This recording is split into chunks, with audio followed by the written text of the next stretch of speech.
While I was cooking dinner for my wife's entire family, I went out to the garage for more chairs and heard her brother say, "I still can't believe you married that loser." "Dad's right, you need to divorce him before you have kids and get stuck forever." She replied, "I'm already on it. The lawyer says we can also take half of his business."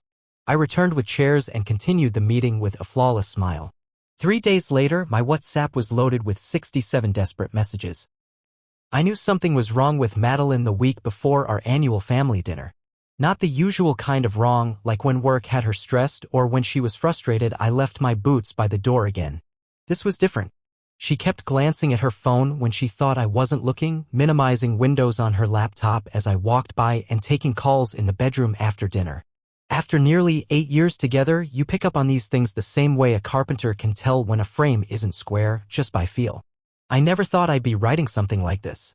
I'm not the kind of guy who spills his personal mess on the internet.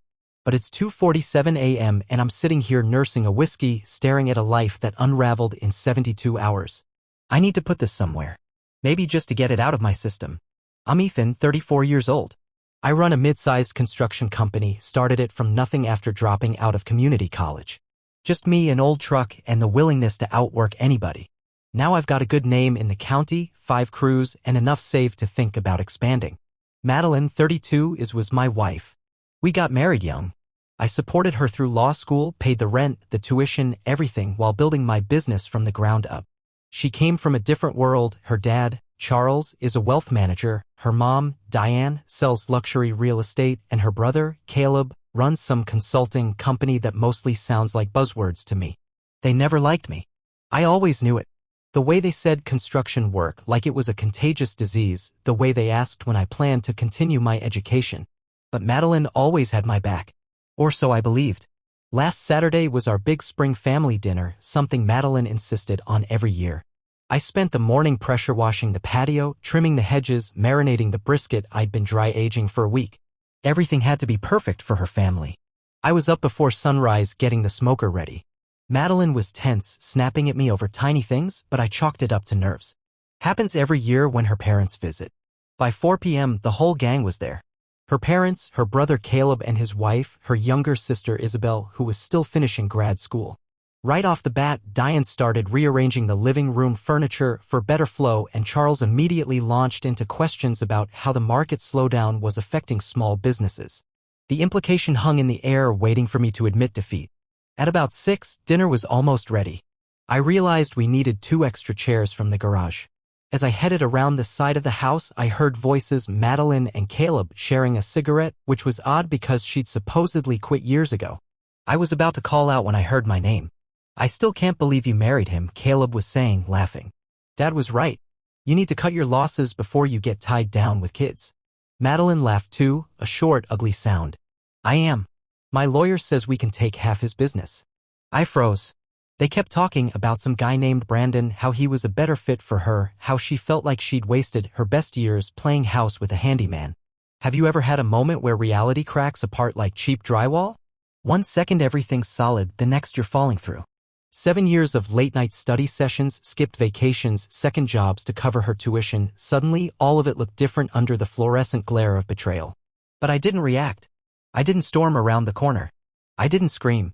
Something inside me, something old, something solid, went ice cold.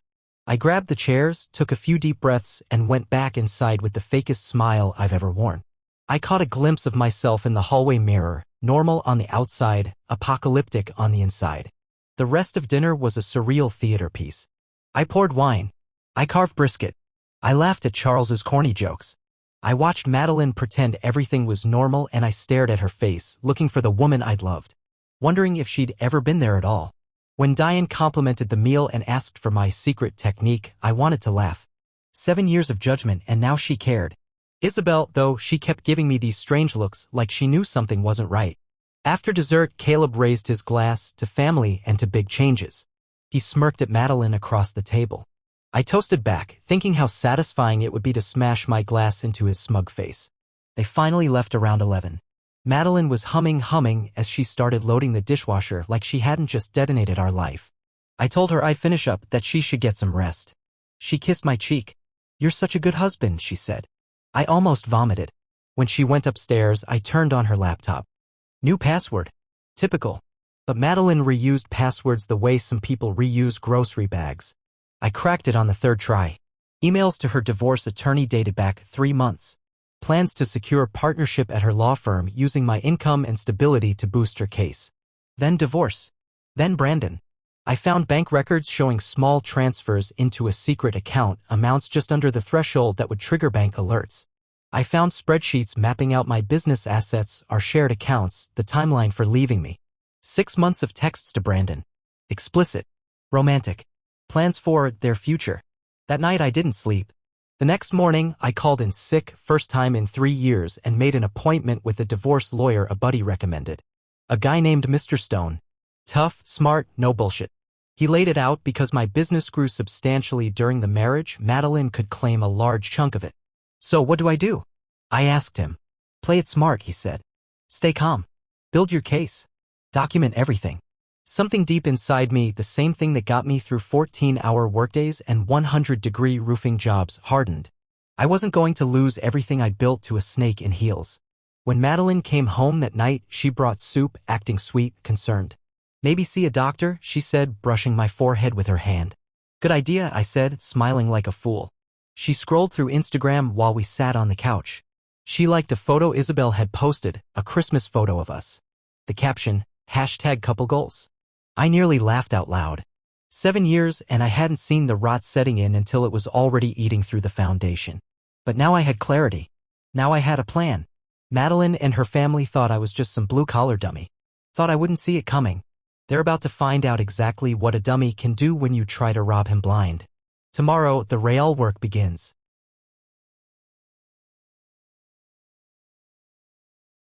I didn't sleep a second that night. Every time I closed my eyes, all I could hear was Madeline's voice, laughing with Caleb about how they were going to rip my life apart. By sunrise, I wasn't even tired. I was cold. Focused. While Madeline got ready for work, acting like everything was normal, I sat at the kitchen table nursing a coffee, mentally listing my next moves. I had to be smart. One wrong step and she'd blindside me before I could protect what I'd built. As soon as her car left the driveway, I got to work. First stop, my accountant, Brian. I texted him asking for an emergency meeting and told him to meet me at the cafe down the street from my office. No way I was discussing this over the phone or in front of anyone at work. Brian looked nervous when he arrived, clutching his laptop like a lifeline. What's going on, Ethan? I laid it all out, what I'd overheard, what I'd found on Madeline's laptop. His face went pale. You're not going to believe this, he said, pulling up some files on his laptop. Madeline emailed me last month asking about valuation methods for your company. Said she was helping you prep for a potential investor. I shook my head. No investors. Ever. Brian nodded grimly. Thought it was weird. I didn't tell her much, but... Ethan, look at this. He showed me some flagged transactions, small, deliberate-looking discrepancies. Date mismatches. Odd transfers. Nothing illegal, but enough to make the books look suspicious if you weren't careful. Madeline had been trying to dirty up my business records. If we hit divorce court, she could claim mismanagement, dragging me through expensive forensic audits. We spent 3 hours cleaning up every transaction, creating airtight documentation. It was tedious work, but it had to be perfect. If she wanted a war, I wasn't showing up with a stick. While we worked, a message popped up on my phone. It was Isabel. Hey Ethan, she wrote. Can we grab coffee sometime? Need to talk. Isabel reaching out directly was unusual. We were always friendly, but we didn't exactly text. I told her Saturday morning worked. Next stop, the bank. During the dinner from hell, Caleb had said something about their parents helping Madeline when the time came. That stuck with me. I had a bad feeling. At the bank, I asked to review any recent account activity tied to our mortgage. Sure enough, Madeline had applied for a home equity line of credit on the house I'd bought with my pre-marriage savings. Renovated it myself, added nearly 6 figures to its value. Legally, it was mostly mine. But if that loan had gone through, she could have pulled out $200,000 and left me stuck paying it back. Fortunately, the paperwork wasn't finalized yet. I canceled the application on the spot, showed them my ID, marriage certificate, everything. On my way out, I moved half the funds from our joint account into a personal one, exactly the amount I'd contributed. Petty? Maybe. Necessary? Absolutely. That afternoon, back at home, I did something I'm not proud of. I installed tiny recording devices in the living room and bedroom. Perfectly legal, my house too, after all, but still felt slimy. I also set up a discreet camera aimed at Madeline's home office desk. Then, I leashed up my dog and went for a walk around the block, waving to neighbors like it was just another normal Tuesday while plotting how to destroy the woman sleeping next to me. That night over dinner, Madeline seemed distracted. She kept checking her phone, smiling at messages she wouldn't share. "Everything okay?" I asked casually, swirling pasta on my fork. She flashed a tight smile. "Just work. New client." Her phone buzzed again, and for a split second, I caught the name flashing across the screen, Brandon. "Busy case, huh?" I said, keeping my tone light. "Yeah," she said, face a little too composed. "Some people don't respect work-life boundaries." The irony nearly made me choke. Later, she said she needed to catch up on emails and disappeared into the home office. I waited 10 minutes, cleaning the kitchen loudly enough that she'd think I was busy, then quietly approached the hallway. The office door was slightly ajar. I could hear her whispering on the phone. "You can't just call whenever you want," she said in that low, intimate voice she'd once reserved only for me. "No, he doesn't suspect a thing. Just be patient." "Yes, I miss you too." Every word was a hammer strike against the battered remains of my heart. I walked away, fists clenched, forcing myself to stick to the plan. Blowing up now would ruin everything. The next morning, I accidentally left printed divorce forms out on my nightstand, just standard county forms I downloaded online. When I got out of the shower, they'd been moved slightly. She'd seen them, but she said nothing. Neither did I. At work, I started calling in favors. Old clients, vendors, friends, quietly gathering information. One old contact, a guy I'd done some renovation work for years ago, knew Brandon.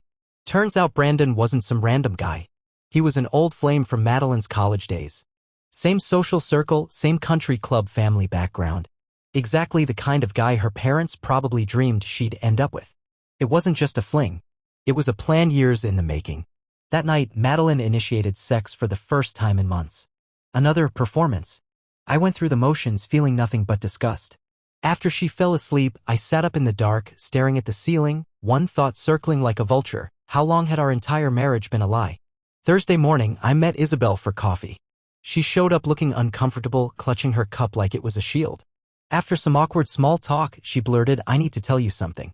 Turns out she caught Madeline and Brandon together months ago at a family gathering I missed because of work. Confronted Madeline, who swore it was just a mistake. But Isabel wasn't dumb. She'd known something deeper was wrong. "I couldn't keep pretending," she said, tearing up. "You deserve to know." I thanked her, keeping my expression neutral. Didn't let on I already knew more than she realized. After she left, I sat in my truck for a long time, thinking.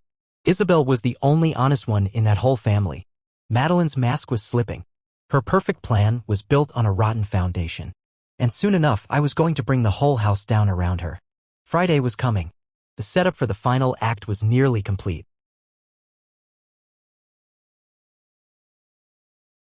I spent Friday mornings setting the final pieces in place. No panic. No second-guessing. Just steady, deliberate steps, the same way you prep a site before pouring the foundation. If you rush, you end up with cracks. If you take your time, everything holds. First, I called Madeline at work, faking panic in my voice. I told her a major client was threatening to pull their contract, that we might lose one of our biggest projects. I said I needed her support and her family's advice to figure out next steps. She hesitated.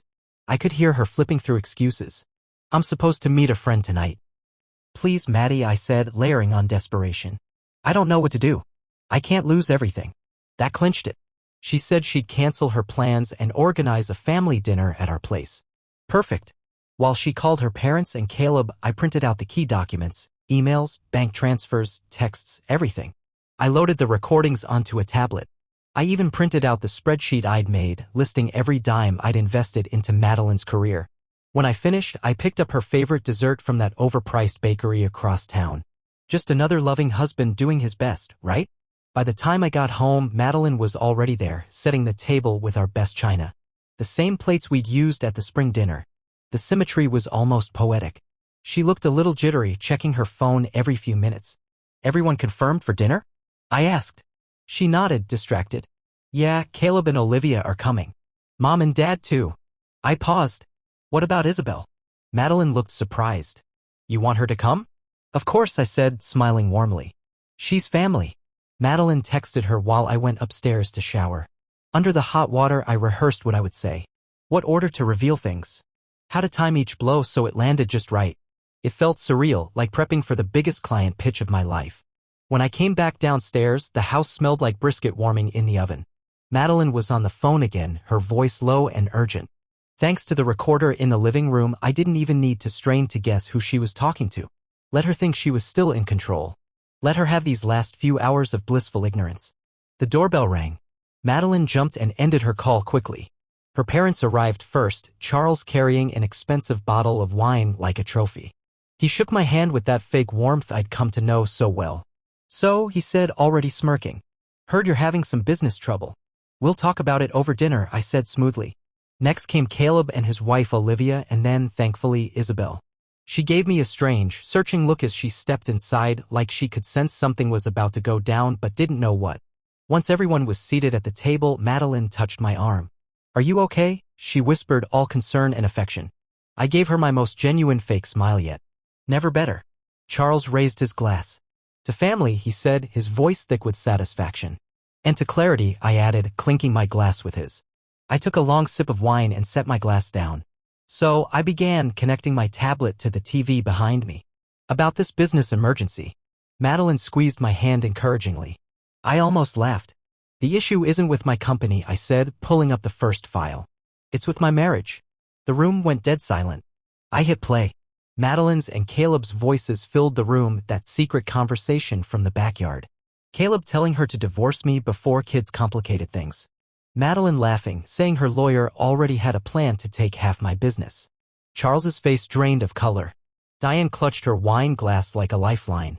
Olivia looked like she wanted to sink through the floor. Isabel closed her eyes. Madeline sat frozen, eyes wide, mouth slightly open. That's just the beginning, I said calmly. I showed the screenshots next, the texts with Brandon. 6 months of betrayal. 6 months, I said quietly, turning to her parents. While I was working 60-hour weeks, this was happening. Charles tried to interrupt. I raised a hand. I'm not done. I flipped to the spreadsheet, every dollar I'd invested into Madeline's law career. Tuition. Books. Rent. Groceries. This, I said, tapping the screen, was my contribution to her success.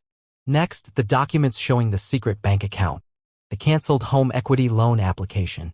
And this, I said, is how she planned to repay me. The silence was suffocating. Then 3 things happened almost at once. Charles stood up so quickly his chair fell over. This is ridiculous. We're leaving. Madeline grabbed my arm. Ethan, please, I can explain. And Caleb, the coward, started deleting texts under the table. Don't bother, I said, looking directly at him. I already have backups. Madeline switched tactics, her voice cracking. It wasn't serious. I was confused. We've been growing apart. Growing apart? I echoed. While I was paying for your education. Building our future. Charles tried to bluster. Whatever personal issues you two have, you won't intimidate this family, we have resources. I smiled coldly. Resources like the $20,000 Madeline siphoned from our joint account? Or the helix she tried to forge my signature for? As Charles ranted, I noticed Madeline frantically texting under the table again. Time for the final blow. By the way, I said casually, did Madeline tell you Brandon's married? The room froze. Yeah. His wife, Rachel, was very interested to see the evidence. We had coffee yesterday. Madeline's face collapsed in on itself. Charles lost it, actually tried to flip the dining table. Food and wine crashed everywhere. Diane screamed. Olivia shrieked. Caleb grabbed Charles to stop him from lunging at me. Madeline was crying now, reaching for me. Ethan, please, I stood slowly. There's nothing to save, Madeline. I opened the front door. All of you need to leave. Now. One by one, they shuffled out. Only Isabel paused at the doorway, giving me a small nod, half apology, half gratitude. Finally, it was just me and Madeline, standing among the ruins of what used to be our life. Where are you going to go? She asked, voice shaking. I've already got a place, I said, grabbing the overnight bag I'd packed days ago. You planned this, she whispered. I learned from the best, I said. She called after me as I left. You'll regret this. Maybe. But as I closed the door behind me, the only thing I felt was free. I checked into a small apartment across town that night. Nothing fancy, a basic 1-bedroom near my workshop. Mattress on the floor, a few boxes, my dog curled up in the corner. It wasn't much, but it was mine. And for the first time in months, I slept like a rock. Saturday morning, I kept my phone off. I needed space to think, to breathe. I spent the day setting up the apartment, organizing what little I'd brought. Basic kitchen stuff, clothes, some photos I refused to leave behind. By Sunday, curiosity got the better of me. I powered up my phone. 47 missed messages from Madeline. The first few were pure rage. How dare you humiliate me like that? You've ruined everything. Then came the bargaining. Please, Ethan, can we talk? I made a mistake. We can fix this. I'll go to therapy. I'll cut off Caleb. I'll do anything. By message 30, desperation was leaking through. I'm sorry. I was stupid. Please call me. The last few broke something inside me I didn't even know was still intact. Brandon dumped me. Said he's staying with his wife. I have no one now. Please, Ethan. You're all I have. I read them all without replying. Not out of cruelty. Just exhaustion. This wasn't about revenge anymore. It wasn't about winning. It was about survival. I finally responded with a single message: all communication will go through our lawyers from now on. Then I blocked her number. A few hours later, Mike, my lawyer, called. You're not going to believe this, he said, half laughing.